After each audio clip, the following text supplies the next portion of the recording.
I'm in a short series that's dealing with how you can have less meetings, and we're on recommendation number 6, which is become a good listener.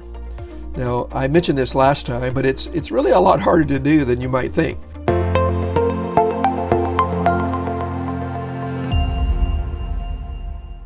As a leader, we often go into what I call the answer man mode. In other words, yeah, I can help you with that. I got an answer for that. I got an answer for this. And we're just kind of giving answers, sometimes before, frankly, we even know the problems. Most problems are not on the surface, so you have to dig deeply to understand the problem to begin with.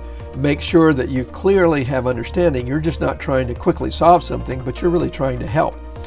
And the other thing is, if you learn to listen, you will learn more about your employees.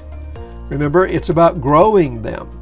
So if you're going to grow them, you need to understand them. You need to understand their strengths. You need to understand their weaknesses. You need to understand their fears. You need to understand what's keeping them from moving forward. And a good way of doing that is by listening. And then what happens is you've become someone that kind of jumps in the ditch with them. Often your subordinates, your lieutenants, your VPs, whatever you want to call them, they just need someone to bounce things off of. They want to know, am I thinking clearly? Have I thought through all this? And you want to be careful. You don't just give them some glib answer, but you help them think through things. You teach them how to think through things. You're developing them, and as you develop them, one of the requirements is that you learn to be a good listener. And let's be honest, sometimes as leaders, we're not always great listeners. But if you can become a great listener, you'll find these meetings will be really productive.